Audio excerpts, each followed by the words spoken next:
తాకట్టులో ఉన్న బంగారాన్ని విడిపించి ఆ రోజు ఆన్లైన్ రేటుకే మేము కొంటాం. Sharma gold company.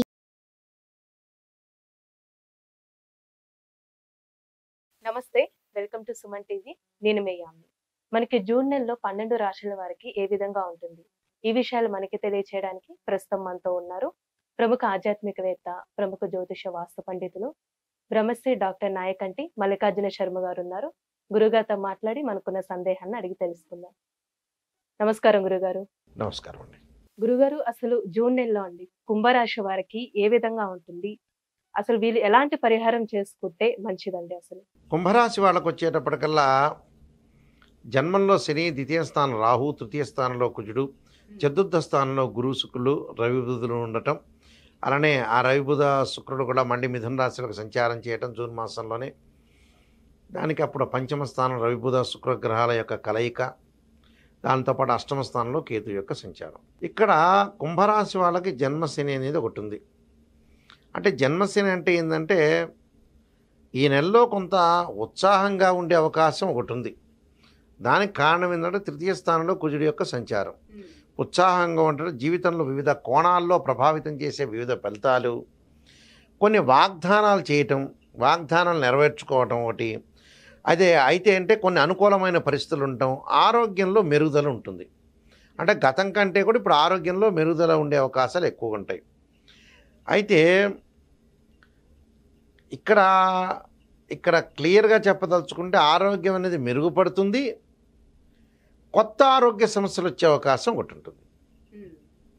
అంటే పాతవి పోతాయి, కొత్త వస్తాయి అని అర్థం. దాంతోపాటు ఆర్థిక పరంగా మెండుగా, ఆర్థిక పరంగా బాగా సంపాదన అనేది బాగుంటాయి. అంటే ఎర్నింగ్ అనేది బాగా ఎక్కువ ఉంటుంది. ఉద్యోగంలో ఉన్న వారికి పనిపై దృష్టి పెట్టాలి. బాగా దృష్టి పెట్టకపోతే కొన్ని ఇబ్బందులు కలిగే అవకాశం ఉంటుంది. వీళ్ళ యొక్క ఆఫీసులో కూడా కొంత అంతరాయం కలిగే అవకాశం ఉండటం ఒకటి. పరస్పర చర్చలు, విద్యార్థులకు విజయాన్ని, గొప్ప విజయం లభించే అవకాశం ఒకటి ఉండటం, అంటే అనుకూలమైన ఉండటం, వాగ్దానాలు చేయటం ఒకటి. ప్రశాంతమైన గృహ వాతావరణాన్ని పెంపొందించుకుంటారు వీళ్ళు. ఆనందంగా ఉండటం, ప్రశాంతంగా ఉండటం ఒకటి.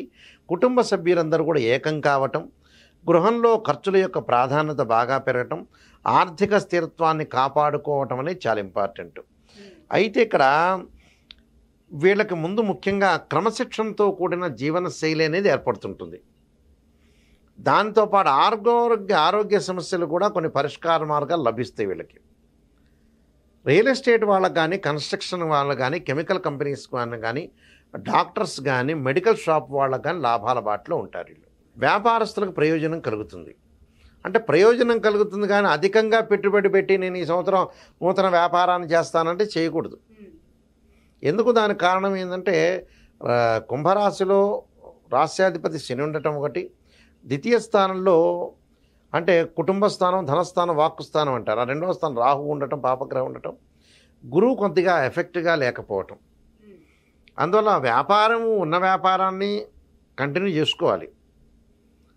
ఉద్యోగంలో కూడా కొంత మెడుకులు సాధించాలి, కొంత చాలా జాగ్రత్తగా ఉండి తోటి కొలీగ్స్ తోటి కూడా ఇబ్బందికరమైన వాతావరణం లేకుండా జాగ్రత్త పడాలి. అంటే ఇవన్నీ కూడా జాగ్రత్త పడే ముందుకు వెళ్ళాలి. ఆ నూతన ఆరోగ్య సమస్యలు కొత్తగా వస్తాయి. ఆరోగ్య సమస్యలు గతం కంటే మెరుగైన ఫలితాలు వస్తాయి కానీ అవి పోతాయి, మళ్ళీ కొత్తగా వస్తాయి. అంటే పాత నీరు పోయి కొత్త నీరు వచ్చినట్టుగా మళ్ళీ కొత్త సమస్యలు వస్తుంటాయి. దాని గురించి జాగ్రత్త పడాలి. విద్యార్థులకి, ఉద్యోగస్తులందరూ కూడా విదేశీయానం ఉండే అవకాశాలు లేవు. ఆ జూన్ నెలలో కొంత టఫ్ ఫైట్ అనేది ఎక్కువగా ఉంటుంది. అంటే వెళ్ళలేక వీళ్ళు ప్రయత్నాలు చేస్తుంటే కనుక కొంత విఫలమయ్యే అవకాశాలు ఉంటాయి. ఆ విఫలం కాకుండా ఉండడానికి భగవంతుడి యొక్క ఆరాధనని చేయాలి. అయితే ఉద్యోగస్తులకి ఇంప్రూవ్మెంట్ ఉంటుంది, ఇంక్రిమెంట్ అయితే ఉన్నాయి. భార్యాభర్తలు ఇద్దరు గొడవలు పడకుండా కొంత జాగ్రత్తగా ఉండాలి. ఆర్థిక పరంగా డబ్బు అనేది బాగా పెరుగుతున్నా కొన్ని ప్రయోజనాలు సాధించలేకపోతారు. అంటే ఇంకా కాలయాపన జరుగుతుంది, నేను చేయలేకపోయాను, ఇంకా నేను ముందుకు వెళ్ళి చేస్తే బాగుండనే ఆలోచన బాగా పెరుగుతుంది. మానసికంగా ప్రెజర్ అనేది ఎక్కువ ఉంటుంది. అంటే ప్రధానంగా మానసికంగా ఒత్తిడి ఉంటుంది. తల్లిదండ్రుల యొక్క ఆరోగ్య సమస్యలు కూడా వీళ్ళ మీద పడే అవకాశాలు ఎక్కువ ఉంటాయి. అంటే తల్లిదండ్రుల యొక్క ఆరోగ్య సమస్యలు కొద్దిగా తగ్గించుకోవాలి వీళ్ళు. ఆ తగ్గించుకుంటే వీళ్ళు ఆనందం పొందినట్టే అర్థం. అంటే ఇంట్లో పరంగా అయితే ఆనందం అనేది ఉంటుంది, ఆనందపరంగా ఉంటుంది, ప్రశాంతమైన వాతావరణం ఉంటుంది. చిన్న వ్యాపారస్తులకు కానీ, రాజకీయ నాయకులకు కానీ, అలానే స్త్రీలకు అనుకూలమైన కాలం. విద్యార్థులు కొంత ఏకాగ్రత లేకుండా, ఏకాగ్రత అనేది అవసరం వీళ్ళకి.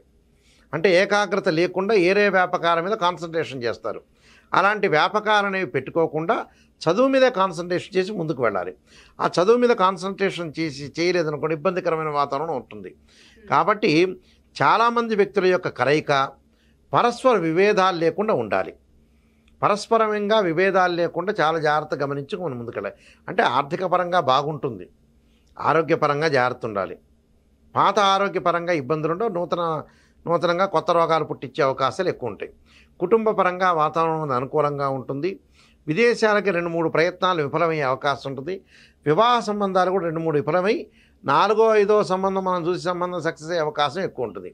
గృహ ఉపకరణ వస్తువులు, బంగారు ఆభరణాలు కొలిగే వాళ్ళు చేసే అవకాశం ఎక్కువ ఉంటుంది. వాగ్దాటి బాగా పెరిగే అవకాశం ఉంటుంది. ప్రశాంతమైన గృహ వాతావరణం జరిగే అవకాశం ఉంది. కోర్టు సమస్యలు పరిష్కారం చేసే అవకాశాలు ఎక్కువగా ఉంటాయి. ఆరోగ్యపరంగా పరిహారం చేసుకుని ముందుకెళ్తే చాలు.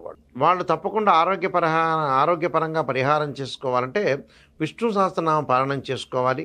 ఆదిత్య హృదయాన్ని చదువుకోవాలి. అంటే ఆదిత్య హృదయాన్ని చదువుకోవటం డబ్బు పరంగా ఇబ్బందులు లేకుండా ఉండటానికి ఓం యక్షాయ కుబేరాయ విశ్రణాయ ధనధాన్యాధిపతే ధనం ధాన్యం సమృద్ధిమే దేహిమే దాపై స్వాహ అనే మంత్రాన్ని చక్కగా చదువుకోండి. కుబేరుడు యొక్క మంత్రాన్ని గురువారం కానీ శుక్రవారం కానీ చదువుకోవటం వల్ల గురుహోరలో కానీ శుక్రహోరలో కానీ చదువుకుంటే ఆర్థిక పరంగా వాళ్ళకి ప్రయోజనం జరిగే అవకాశం ఉంటుంది. ఖచ్చితంగా ఈ ప్రయోజనాలు సాధించాలంటే మనం చాలా జాగ్రత్తగా ఆలోచన చేసి ముందుకెళ్తే జీవితం సఫలీకృతం అయ్యే అవకాశం ఉంటుంది. నువ్వులు దానం చేయటం చాలా మంచిది. వాళ్ళు చాలా చక్కగా తెలియజేశారండి. కుంభరాశి వారికి సంబంధించిన పరిహారం కూడా. ధన్యవాదాలు మీకు. నమస్కారం అండి. సుమన్ టీవీలో మీ పర్సనల్ అండ్ బిజినెస్ ప్రమోషన్స్ కోసం కింది నెంబర్కి కాంటాక్ట్ చేయండి.